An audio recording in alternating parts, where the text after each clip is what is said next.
Here we go. There is the fun session that Julie, our work experience student, is going to do with Izzy. Just going through some of her repertoire and some of the new things that she's picked on in the last few weeks. Izzy is a foster dog, so not ours, an ex-problematic and aggressive border collie. It doesn't really show this way, does it? She's been really compliant and always looks forward to doing more stuff, so she's absolutely spot on with most things, and her tail never goes down. She loves working these days. If anything, hand feeding is a great way to induce the attention, the goodwill, the determination, the ambition and attitude. So it's not about teaching some of the behaviors. Good. How are you doing, Conga? So hello everyone, I'm Julie. I've come all the way from France to work with Dima this month.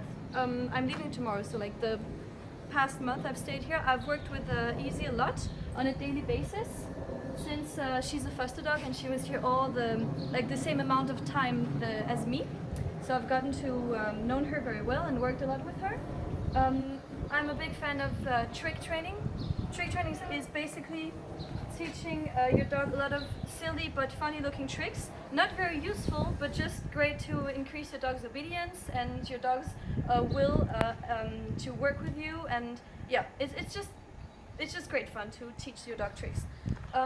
Izzy has been working with us for only 1 month, which when it comes to trick training is not very long, so she does know a few fun tricks. It's still the basics, but she's gotten really good at it. So I'm just going to show you a few tricks she does. She's up for adoption, so if you want to take her home with you, she would find it very nice if you continued practicing these tricks with her, because she enjoys it a lot. A trick that she has gotten very good at is the weave between the legs. It can be either walking straight ahead or doing the figure of 8. You first start by by showing the dog with a come on, Izzy, just sit, good girl. Have a treat, lure the dog and say in, good. And the other way, Izzy, come here, please. Easy, in, yes, very good, in. And in the end, after practicing and practicing and practicing, it should look something like this. Easy? Oh, she already starts doing it. In, good. Can you please focus? Good girl. In, yes. In, yes. In, yes. Putting your leg forward is a great help for the dog to really show her where she's supposed to go. And if you do it going straight ahead, it should look like this. Easy. Wait for me to give you the signal. Thank you. In, no, start again. In, yes. In, yes. In, yes, in, yes, good girl. The reason why I say yes is because I train using clicker training, so I have to have a marker. It can be a click, it can be a yes, but something that shows her exactly when she does it right. Then there's very simple things like give me your paw, or high five, or put your paw on your foot. You can use it in various ways. Easy, come here, sit. So the simplest way, sit. Paw, very good. Other paw, very good. And the treat at the end. And then there's the high five. Yes, good girl. And sit. Paw. Yes. Other paw. Yes, good girl. Very good. In the beginning, it's great to give a lot of treats to encourage them and to motivate them to do it better and practice. But you can fade the treats out and give less as you work your way through the training and as your dog gets better. Easy. Come on. Sit. On this trick, you'll see that I still have to lure her because she's still practicing on it, and it's the jump over my arm. Easy, stay. So I just bend down. She could actually do it here because border collies jump up high, but she's still learning, so I just go down on one knee. Sit. Wait there. Easy, come on. Come on, silly girl. Sit, stay. Over. Yes. You can see she's still a bit clumsy. She doesn't really understand that she has to do a proper jump, but she has gotten the idea of where she has to go. Sit, stay, jump. Yes, good girl. Very good, very good, very good.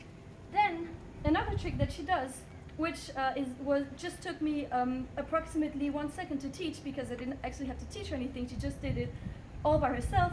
Is this? Easy, sit. Hug. Yes, good girl. Because she naturally grabs onto your arm like this. Hug. Yes, good girl. Good girl. Very good. Very good. She does the spin as well. I can show you how to teach the spin. I think no, there's nothing left. Like this. And spin. Good girl. The reason why I say spin is because she knows it. What I would recommend when you teach spin, wait till your dog really figures out what it is she has to do before adding the cue, because it quickly gets very confusing for the dog. And also, if your dog doesn't really understand the concept of following you all the way around, you can do, if you have a clicker, for example, you can do this. Click, reward. Click, reward. And then click, reward. And just reward like every meter or whatever, if your dog is a bit confused about the whole thing. And then you can also teach it the other way, so it will look like this. Spin, good girl, and twist. Or twirl. Yeah, it's twirl, sorry. Spin, come on baby. Spin, yes, and twirl. And as your dog gets better, you could just say spin and twirl. She is not at that point, but she will eventually get there. Baby girl, what can you do other than that? Touch. Good. It's the touch with the mouth. Touch. No, that was wrong. Touch. No, that was wrong. Touch. Yes, good girl. Touch. Yes, touch. And this helps me, for example, if I have to teach beg. Because she's a big dog, it is a lot more difficult for her to learn to sit pretty as opposed to smaller dogs. So what I'm working on right now is just getting her to lift the front of her body without jumping completely up, which she does very well, but I don't want her to do that. So I just, good. It's very, very, very, very, very small. And touch. Yes. Oh, I said yes, but I shouldn't have. Yes. You see there? My fault. That was not good. One important thing to remember if you teach your dog tricks is that there's a big difference between correcting your dog when you're still teaching them the trick and correcting a dog that already knows the trick. For instance, she perfectly knows spin. If I tell her to spin and she doesn't do it or does it in a way that I'm not pleased with, I can say no or wrong and do it again. Of course not punishing her, just say no, because she knows it, and I just want her to refocus and do exactly how she knows it. If your dog is still learning, she'll get very frustrated if you say, no, that's wrong, because she has no idea why she's doing it wrong. So be careful with not punishing your dog while it's still learning. So let's see. Spin, no, wrong, come back. Spin, no, spin, very good. And of course I wouldn't have said no or wrong if she was still learning, because it's not her fault, she's only still learning. So yeah, no punishing or reprimanding or correcting when the dog is still learning, because you want to set your dog up for success, and there's no such thing as a dog who is willing and happy to learn tricks if you keep punishing and correcting them. I think that this little Izzy has shown off all her moves. Have you, Izzy? Oh, she can walk too. Close. Izzy, come here this way. Close. And sit. Girl, that was very, very bad. Sit. Good girl. In and close. Finish. Yeah, she does that as well. If you want her to come back to the initial healing position, you just do this. Easy. Finish. Very good sit. Good girl. Good girl. Oh yeah, she does roll over. She does roll over. Of course, she knows so many things I just forget. Down. Roll over. Yay! As you can see, as I told you, she knows a lot of tricks, but she's still basic and kind of a beginner in dog training. So in trick training, so I really have to show her. And roll over.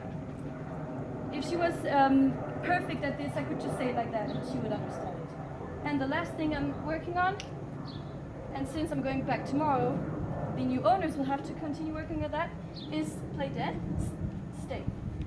I'm not adding the cue as I told you because it would be confusing. I'm just teaching her to stay in that position with the head flat. Teaching her to keep the head on the floor is very important, because otherwise it doesn't look realistic at all, because she is supposed to look like she's dead. So if she lifts her head, example, if she does this, no, wrong. See, I said wrong because it is wrong, not to correct her, just so that you don't think I correct her.